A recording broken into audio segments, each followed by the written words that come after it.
Imagine giving up your entire life for someone else's success, only to be told you're no longer needed. 40 years of loyalty erased with a sentence.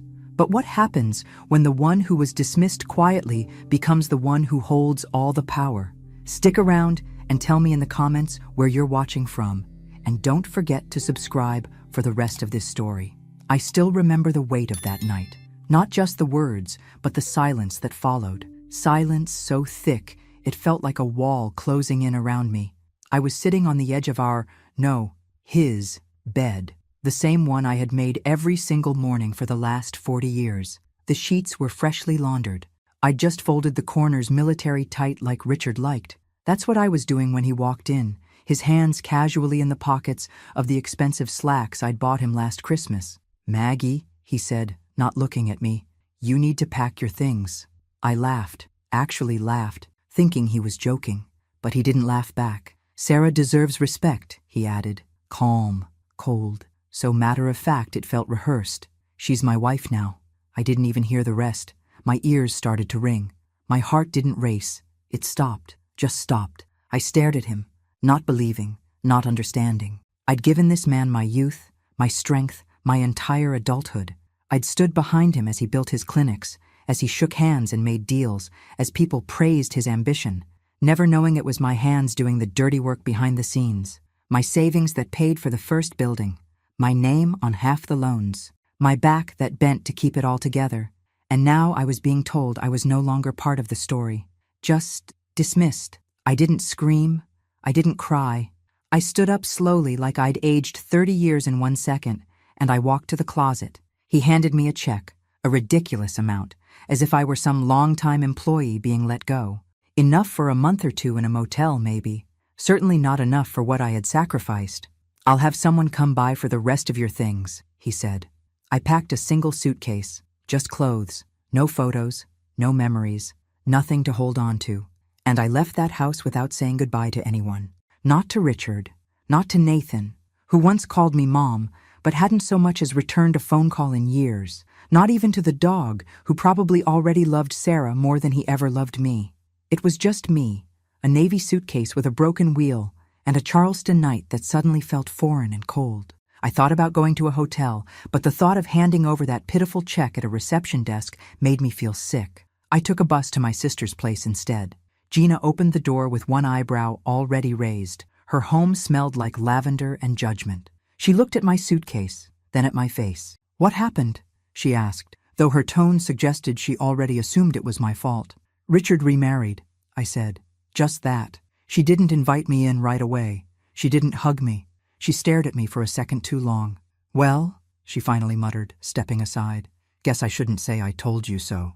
She always said I'd wasted my life on a man who never really saw me. I used to defend Richard, fiercely. Not anymore. Gina gave me a guest room that smelled like old furniture and forgotten holidays. I stayed up all night, staring at the ceiling, wondering who I was now. I was no job, no home, no children, just a name that no longer fit in anyone's story. The next morning, she pushed a cup of black coffee into my hand and asked, "What are you going to do now?" I didn't answer, because I didn't know. The week that followed was brutal. Gina's tolerance had a short fuse, and her husband kept making little comments at dinner. "So, you ever going to get back on your feet? What were you doing all those years, just cooking and ironing? And worst of all, it's not like you had kids to raise." I wanted to scream, but I stayed silent. I always stayed silent, until I couldn't take it anymore. One morning, I left a thank you note and took a bus downtown. I had a few resumes folded in my purse, handwritten, because I didn't even have a laptop. I walked into the small library near the historic district. The woman behind the counter was maybe 35, her face tired but kind. I asked if they were hiring.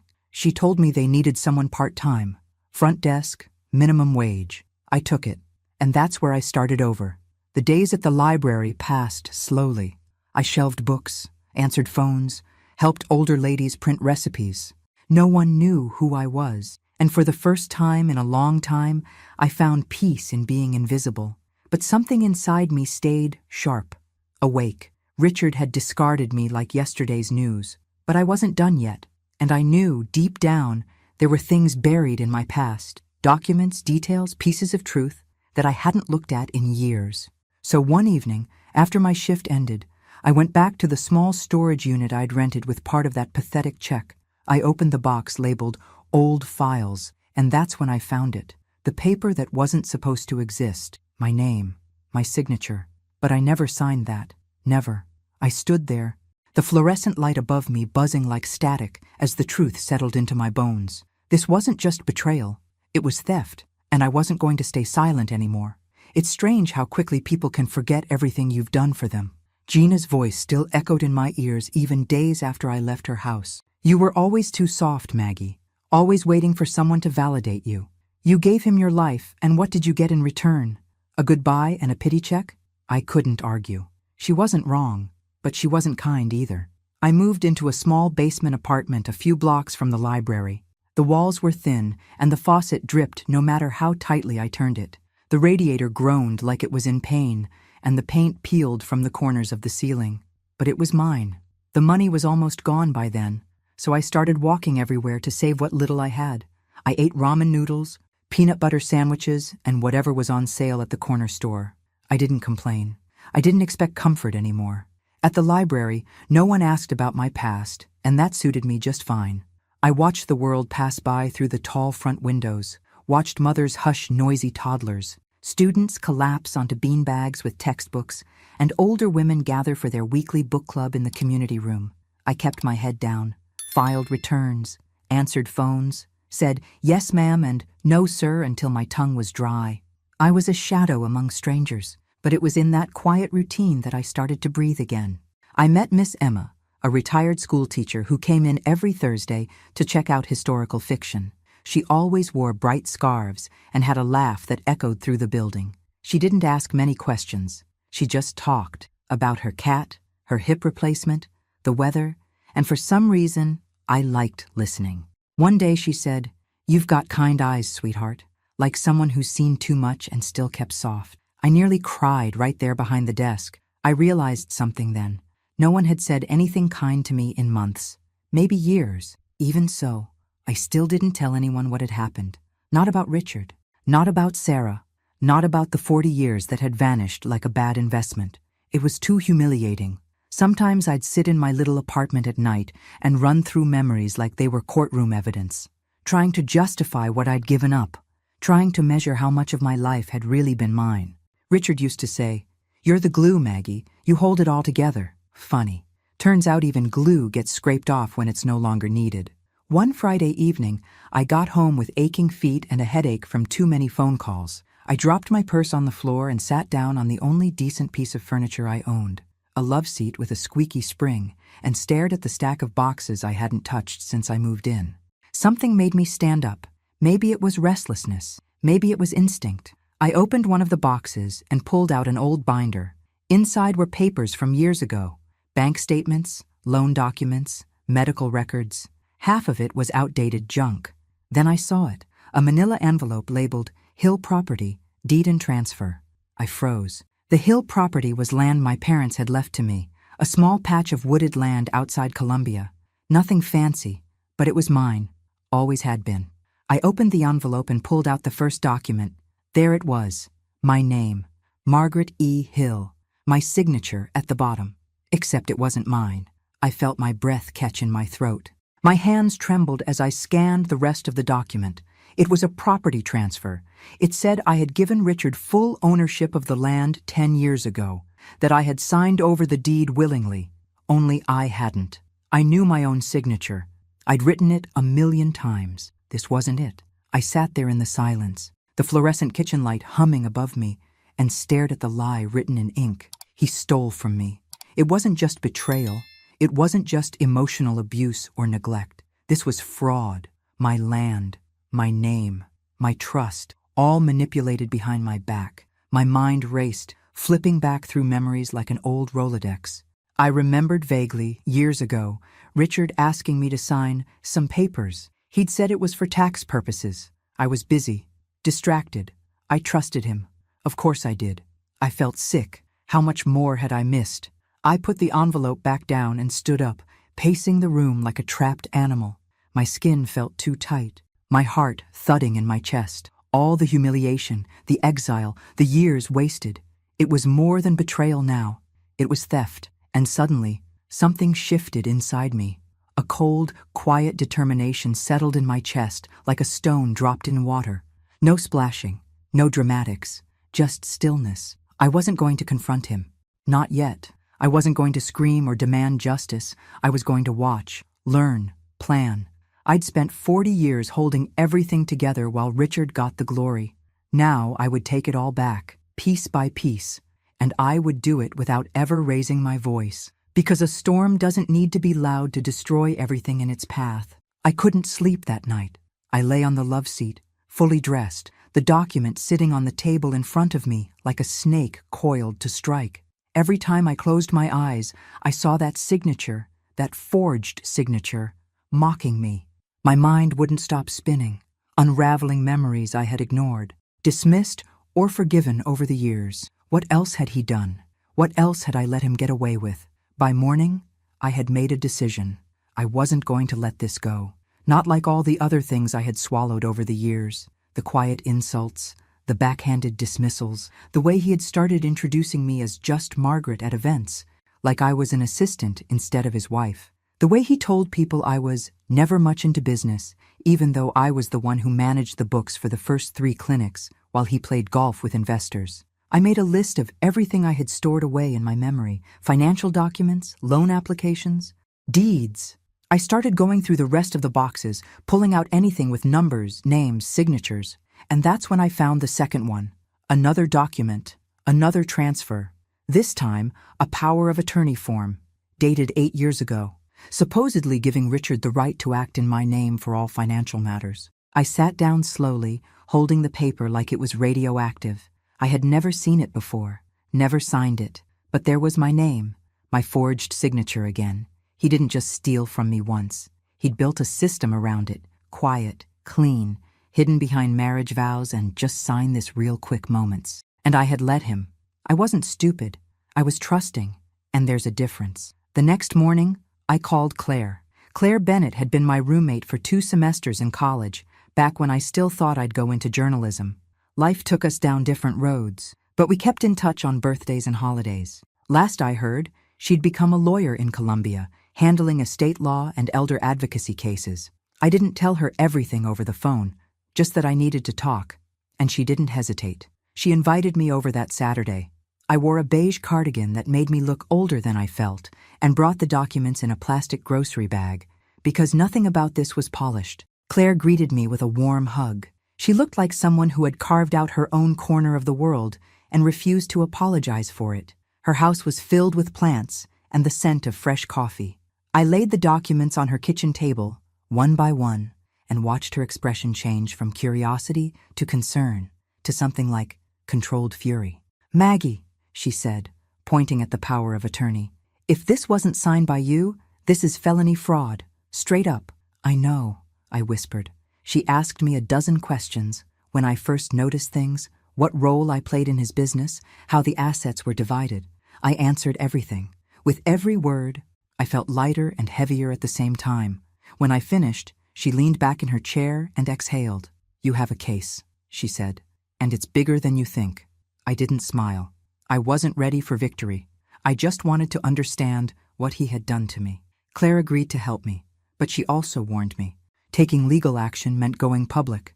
It would get messy. It would get loud. That's when I told her what I was planning. Not lawsuits, not tabloids, not headlines. "I want the truth to come out," I said, "but not through courts, not with me front and center. I want it to unravel around him, quietly, slowly. I want people to start asking questions he can't answer." Claire raised an eyebrow. "A silent takedown?"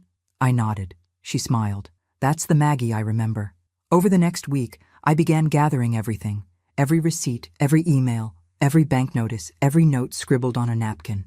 I'd been dismissed as useless for so long that Richard had never imagined I was keeping track. But I had, subconsciously, out of habit, out of fear, out of love, maybe, at some point. Now, all those fragments would become the pieces of something else entirely. I worked nights after my shift at the library, sorting and cataloging, building a quiet arsenal.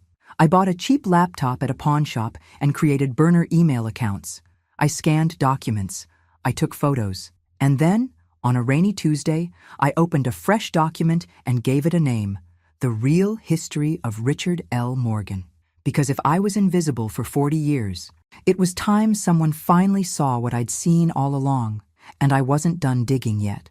Not even close. If anyone had told me 5 years ago that I'd be spending my nights scanning documents and investigating the man I once called my husband, I would have laughed and called them dramatic. But there I was, sitting on the floor of my tiny apartment with a legal pad in one hand, a glass of lukewarm tea in the other, and my laptop humming beside me like a secret I was finally ready to tell. Claire had shown me how to search public records, property sales, business filings, tax liens, court dockets. I started slow, searching Richard's name, then his business partner, then Morgan Health Enterprises, LLC.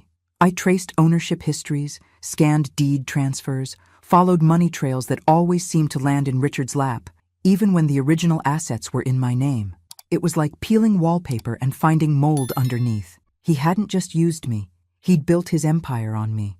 One night, I stumbled across an old mortgage agreement it was for the building that became his first clinic. The mortgage was secured with collateral listed under my maiden name, Margaret Elaine Hill. A small notation at the bottom read, "Borrower's spouse authorizes asset assignment." That was me. Except, once again, I had never signed it. How many times had he done this? How many documents had he forged while I cooked dinner or folded his laundry or waited in the car outside his meetings? It made me nauseous to think about it, but it also gave me purpose. Claire and I began piecing everything together. She didn't file anything yet, at my request. I wasn't ready for that kind of war. What I wanted was control.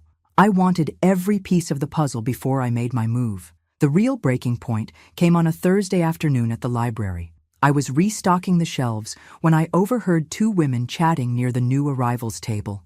They were talking about Richard, about how he always had a heart for the community, how he helped open that free clinic for single mothers, how he just married that sweet young woman, Sarah. Lucky guy. Something inside me snapped. I didn't cry. I didn't scream, but I felt it, the tightening in my chest, the heat crawling up my neck. People loved him. They believed him, and I was just a footnote in his biography. That night, I opened my laptop and started writing letters. Not to lawyers, not to police, to people. Former employees, real estate agents, investors, journalists, council members. I wrote anonymously, calmly. I attached a few scanned documents, nothing overwhelming, just enough to sow a seed of doubt. I signed them only with the initials MEH. Then I sent them from burner accounts, one by one. The next day, I wrote more. It became a routine. I'd spend my mornings shelving books and saying hello to sweet old ladies, and my nights unraveling a life built on lies. It felt poetic. Quiet justice. One email turned into 3. 3 turned into 20. I didn't expect immediate results. But the thing about secrets is, once they're out there, they spread. And Richard had a lot of them. One day, Claire called me and said, "I think I found something." She sent me a scanned copy of a will. Not mine, not Richard's. My mother's, the will I thought was destroyed after probate. Claire circled a line in red, all real property to be transferred solely to my daughter, Margaret Hill. But according to county records, that land had transferred to Richard less than 2 months after my mother's passing. The signature on the release form? Forged. By him. He hadn't just used me. He'd reached back through my family line, stealing from a woman who trusted him like a son. That was when I stopped hesitating. The plan shifted. This wasn't just about getting even. This was about telling the truth, my truth, and making sure no one else could ever call him a hero again. I updated the digital file I'd started, The Real History of Richard L. Morgan, and renamed it The Empire Built on My Silence, because that's what it was. He succeeded because I never spoke up, but I was done being quiet. I wasn't going to take him to court. I was going to take him apart, one lie at a time. There's something haunting about watching your own life unfold in front of you like evidence at a crime scene. Night after night, I sat at that wobbly kitchen table surrounded by folders, receipts, emails, and legal copies. Every paper I touched seemed to whisper a story I had forgotten, or chosen to forget, out of love, loyalty, or just plain survival. But now, I listened. I wasn't the same woman who stood silent in the face of betrayal. I was becoming something else, and they didn't even see it coming. Everyone thought I had disappeared, that I was living out my days knitting in the dark, waiting for someone to care. But I was watching, I was remembering, and most of all, I was learning. I began visiting people from Richard's past, starting with the ones he thought had vanished into the background just like I had. Old clinic staff, construction workers, receptionists, secretaries. People forget how much power quiet people have. I met with Denise, who used to manage the front desk at his first clinic. We sat at a tiny cafe off Meeting Street. She looked older, but just as sharp as ever. She was cautious at first, but when I brought up Richard's name, something flickered in her eyes. "Why do you want to know?" she asked. I didn't lie. "Because he destroyed my life, and I'm finally doing something about it." She sat back in her chair, stirred her tea, and after a long pause said, "Good." Then she told me things I never knew, about payments that didn't match the books, about a vendor who was paid double what they were owed, then disappeared, about whispers of offshore accounts that no one ever dared to confirm. It wasn't just emotional manipulation or fraud. It was calculated, and Richard had counted on my silence to keep it all under wraps. But there was something else, something Denise said as she stood up to leave that stuck with me. "You know," she said, "he once told me he couldn't have done any of it without you." It wasn't a compliment. It was a confession. I left the cafe shaken. I'd always assumed I was the collateral damage in Richard's climb to the top. But the truth was worse. I had been the foundation, the one he built everything on. The next day, I went to see Claire again. I brought everything I had. Notes, files, scanned documents, recordings from the meetings I'd started to document. She was stunned by the scope of it all. "You've basically built a case," she said. "But it's more than that. This is a history." I told her I wanted to make it public, but not in my name, not yet. We created a secure folder online, set it to private, and began uploading everything under anonymous titles. Forged deeds, altered documents, timelines, employee statements, all cross-referenced, all verified. Then I started leaking pieces to local forums. Charleston had dozens, business blogs, real estate watch groups, community exposés. I crafted every post with care, speaking in generalities, tagging people Richard had worked with. I made them ask the questions for me. Isn't this the same land Morgan Health developed back in? Why does this power of attorney look off? Anyone know who MEH is? No one connected it to me. And still, I wasn't done. One evening, I visited the small attic of the house I had once called home. Not inside. It was Sarah's house now, officially. But I knew Richard hadn't bothered to clear everything out. He never did the dirty work himself. I climbed up there while Sarah was away and Richard was overseas at some conference. I still had the old garage door code. I moved quietly, like a ghost. That's where I found the file box, a plain black box labeled simply Morgan, personal. Inside, dozens of old folders, notes scribbled in Richard's messy handwriting, and one envelope that stopped me cold. It had my mother's name on it. I opened it with shaking fingers. Inside, a letter, written by my mother just weeks before she passed away. She had written it to me. I had never seen it, and Richard had kept it from me all these years. In it, she said she was proud of me, that she trusted me with everything, that the land was meant to be my sanctuary, my freedom.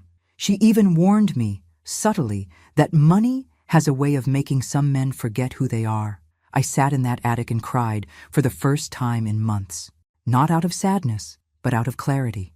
Richard didn't just steal my land. He stole my mother's final words, and that made this personal in a way I hadn't allowed myself to admit until now. I copied the letter, photographed every page, put everything back exactly how I found it, and I walked away. Not with vengeance in my heart, but with resolve, because now I had everything I needed, a plan, a motive, and a reason to see this through. I was no longer mourning the life I had lost. I was preparing to take it back. It started with a whisper. One anonymous post in a real estate forum titled, "Revisiting the Origins of the Morgan Health Clinics. Was there ever a paper trail?" I kept the tone neutral, just asking questions, but I embedded an image, one of the forged deed transfers that transferred my land to Richard. I didn't explain what it was. I let them wonder. Then I posted a second message in a business ethics blog. This time, I dropped a hint about forged signatures and property deals that had never gone through proper legal channels. I named no names, just dates and documents. By the next morning, the comments were alive. This sounds shady. Is this about Richard Morgan? I worked with him years ago. Wouldn't surprise me. People were guessing, and that was exactly what I wanted. I wasn't interested in shouting from the rooftops. I wanted rumors that felt just close enough to truth, because people believe whispers more than they believe declarations. It was time to become the whisper.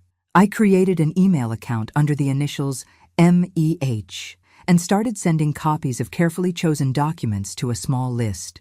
2 investigative journalists, 1 ethics professor at the local university, and a blogger known for covering business scandals in Charleston.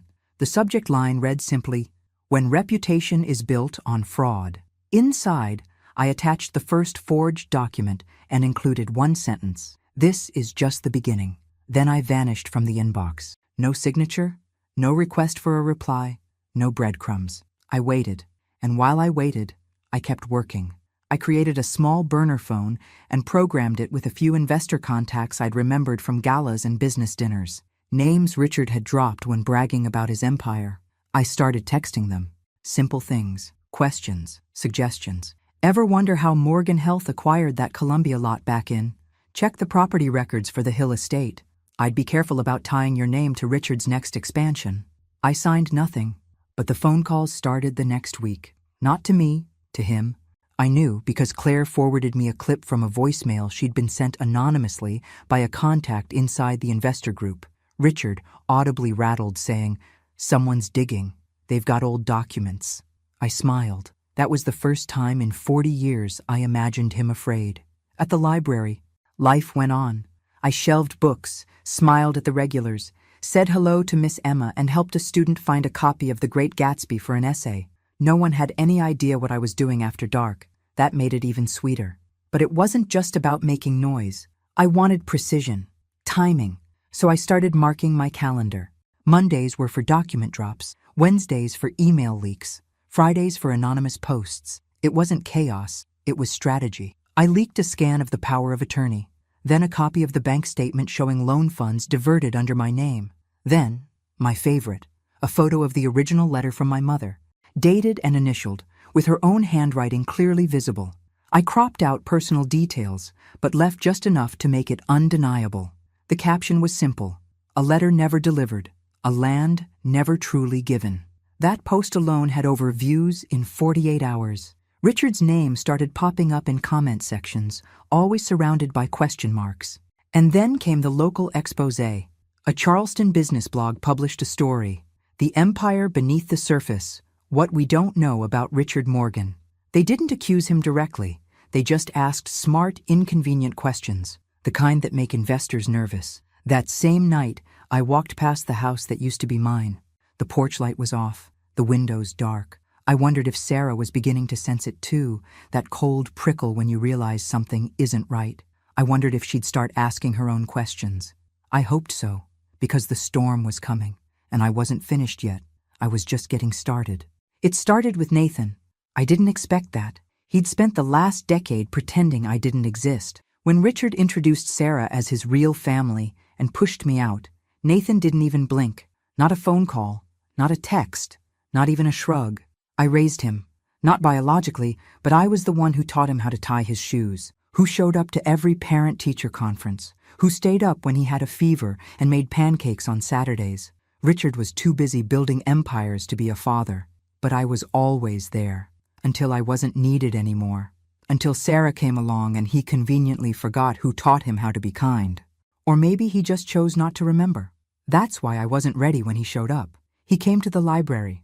I was restocking the new arrivals when I saw him standing by the front desk, tall and uncomfortable in a pressed suit, like he didn't quite know how to exist without an audience. "Maggie?" he asked. I turned slowly, heart hammering in my chest. He looked older, not in age. He was in his late 30s now, but in the kind of way that told me he was tired, worn, the golden child tarnished. "Can we talk?" he asked. I led him outside to the bench beneath the magnolia tree. I didn't say anything.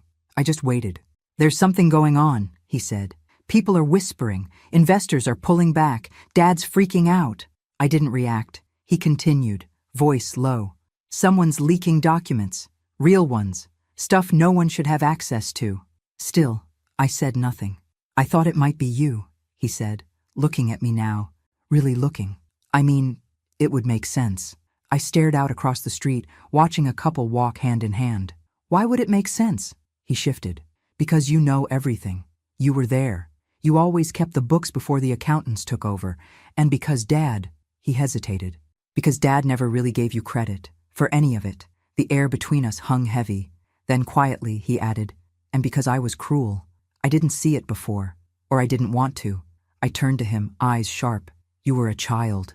Then you became a man who mirrored him. He winced. I deserved that. No, I said. You deserved the truth. You just chose not to ask for it. He looked down at his hands. Why now? I paused, then stood.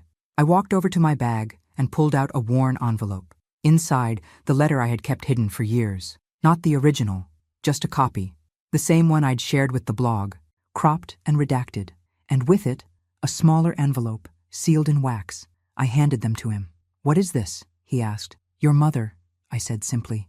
Her last words. He froze. I found it in the attic. Richard kept it from you, just like he kept a lot of things. He opened the larger envelope first, eyes scanning the letter. I watched as his expression shifted, confusion, disbelief, then pain. She wanted you to stay with me, I said. She trusted me to raise you. And I did, until the man you called Dad decided I wasn't worth your time anymore. Nathan was silent for a long moment. Then he looked up, eyes glossy. Why are you giving me this? Because you deserve to know who you are, where you came from, and who protected you, even when no one else did. He opened the second envelope. Inside was a photo, the two of us at his 6th birthday. He was missing a front tooth, frosting on his chin. I was holding the cake, laughing. He said nothing, just stared. I don't want anything from you, I told him.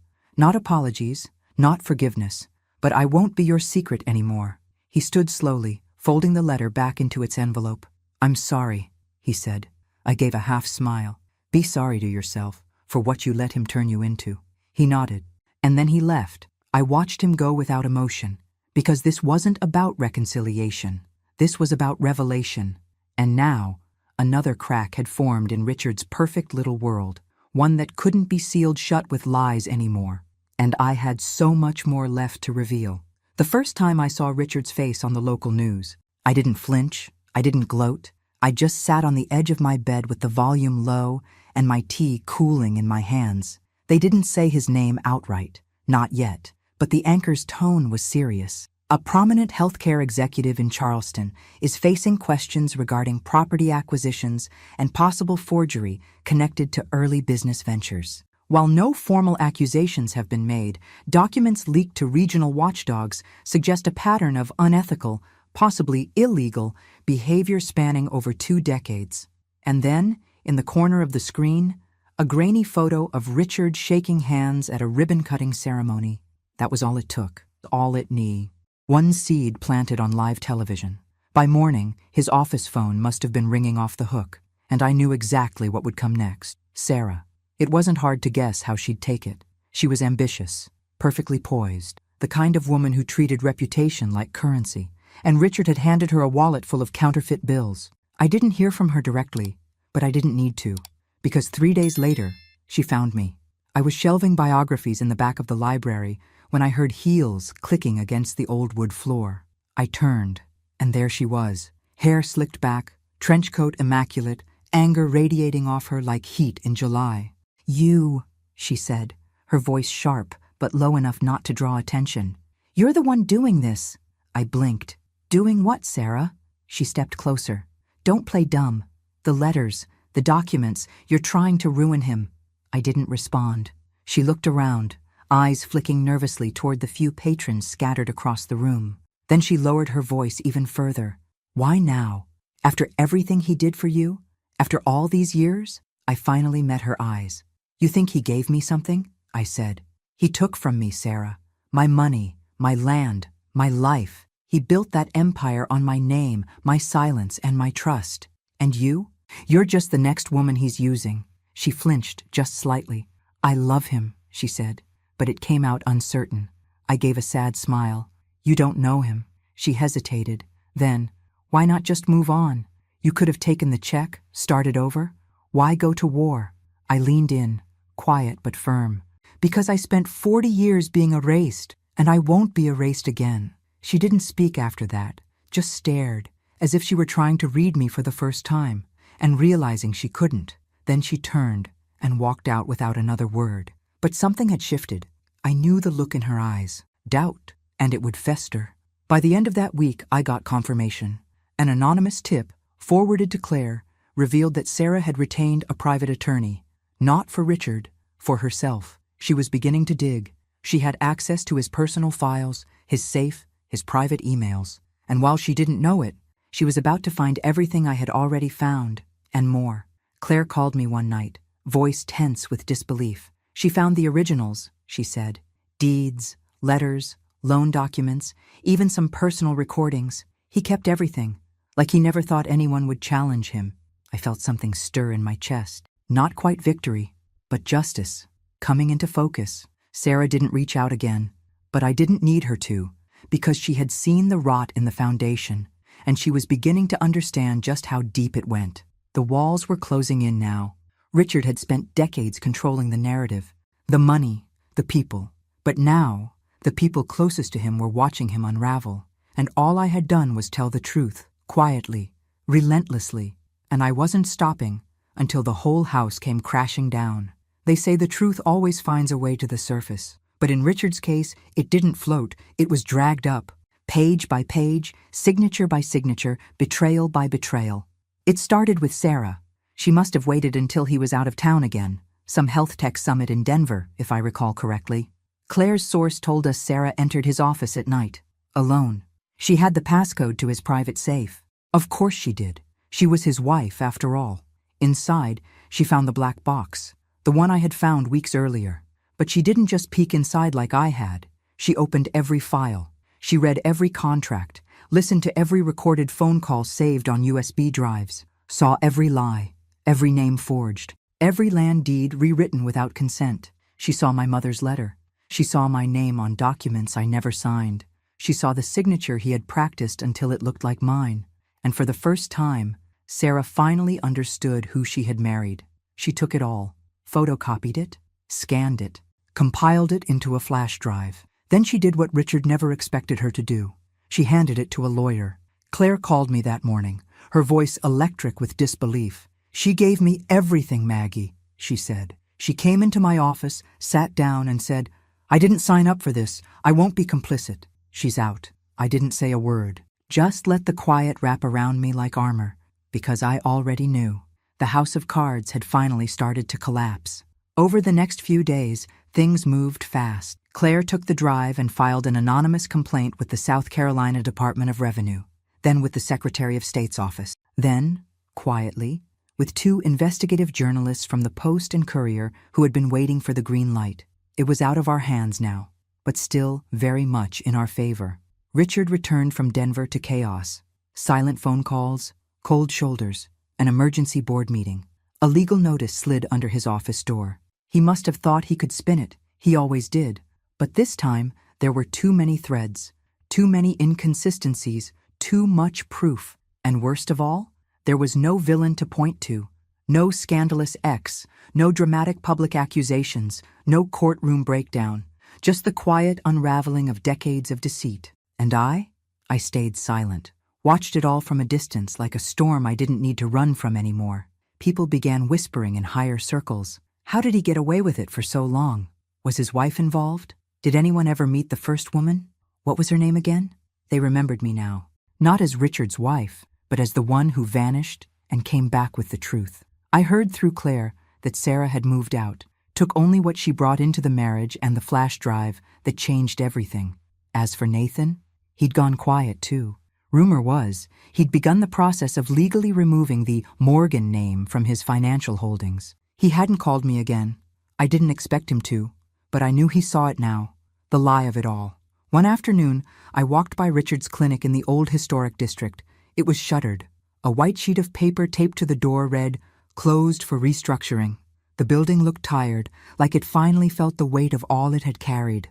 I stood there for a long moment, not satisfied, not triumphant, just still, because it wasn't about revenge anymore, it was about truth, and the truth had finally spoken, loud enough for the world to hear. There was a moment, just one, that made everything pause. It was early morning. The air was crisp, the streets quiet. I was walking to the library with a warm cup of coffee in hand when my phone buzzed with a message from Claire. Just one line. They're publishing it today. I stood still on the sidewalk, staring at the screen like it might rewrite itself. But it didn't. That was the day my story, my truth, went public. The article came out on a local but well-respected independent blog that specialized in investigative journalism. It wasn't tabloid gossip.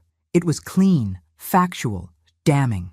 The Empire Built on Silence, How Margaret Hill Was Erased, and How She Took Her Story Back. The title alone made me sit down on the nearest bench. I read the whole thing, slowly, breath catching at certain parts.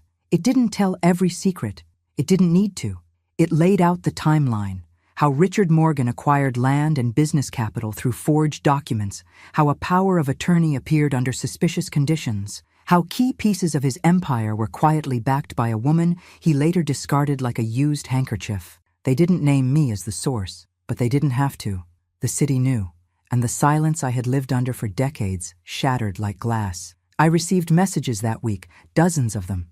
Some from strangers, some from people I hadn't heard from in years. One, from an old friend I hadn't seen since my wedding, said, "Maggie, I'm sorry I wasn't there. I didn't know. I didn't ask. I should have." But the message that caught me off guard came from the Charleston Women's Advocacy Network. They asked if I would speak at a panel about elder women's financial abuse and emotional neglect. I almost said no, but then I thought, why not me? So I said yes. The event was held at a small community center, nothing fancy. Folding chairs, plastic pitchers of water, a modest stage with two other women, one who had lost everything to a predatory caregiver, another who had been scammed by her own daughter, and then me. I stood at that podium and looked out at a room full of women with tired eyes and strong spines. Some held notebooks, some held tissues, most just held on. "My name is Margaret Hill," I said, "and I was erased, slowly, quietly, and willingly, because I loved someone who taught me to shrink." I told them the truth. Not every detail, but enough to make them nod, cry, reach for each other's hands, and when I finished, there was no applause, just silence. And then, one by one, they stood. It wasn't celebration. It was solidarity. And for the first time in decades, I felt like I was standing, too, not behind someone, not in someone's shadow, but as myself. Richard, meanwhile, was fighting to stay afloat. He'd sold off one of his clinics to settle quiet claims. The rest? Under audit. His reputation? In review. His board seat? Suspended. He hadn't made a public statement. Couldn't. Because how do you defend what's already unraveling?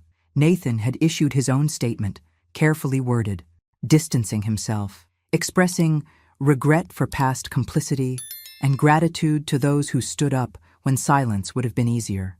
I didn't reply to him. I didn't need to. Some stories don't require reunion, only truth. I still lived in the same small apartment, still walked to work, still sorted books and helped teenagers with overdue fees. But now, people smiled at me differently, like they saw me, not as a victim, but as the woman who lived in silence for 40 years and then rewrote her own story. And still, I wasn't done. Because redemption doesn't come in headlines or court rulings. It comes in choices, and my final one was still waiting for me. Redemption doesn't arrive like a firework. It creeps in quietly, almost unsure of its welcome. You don't notice it at first. You're too busy watching your enemies burn, too consumed with the slow satisfaction of justice settling like dust around their polished shoes. But when it comes, it's unmistakable. Richard had vanished from the spotlight. The man who once flooded local newspapers with his philanthropy, who gave interviews about building communities, who stood behind podiums like a king anointing his kingdom, was now unreachable. His publicist issued cold statements. His board released a note of temporary leave. Translation: they were cutting ties. The Morgan name, once revered, now carried too much weight to hold up any empire. And the final blow came in an article from a national outlet, one that reached far beyond Charleston. It confirmed what we already knew. Richard was under federal investigation for fraud, misrepresentation of assets, and abuse of power of attorney privileges. His legal team had gone into crisis mode. His investors abandoned him. His clinics were being restructured, which is corporate speak for we're salvaging what's left. And in the middle of it all, Nathan did something unexpected. He hosted a dinner, a private one, just a few names, and he sent me an invitation. Claire told me I didn't have to go. You've done enough, Maggie. You don't owe anyone anything. She was right, but I went anyway. It was held at a restaurant I remembered from when Nathan was a boy. Back then, we went for special occasions, birthdays, report cards, quiet little victories. Now it was filled with people I didn't recognize, faces I'd seen in newspapers, associates, board members, partners trying to salvage dignity from what Richard had left behind. Nathan stood near the window, looking uncomfortable in a suit that probably cost more than my annual salary. When he saw me, he crossed the room in 3 long strides. "Thank you for coming," he said, voice quiet. I nodded. We didn't hug.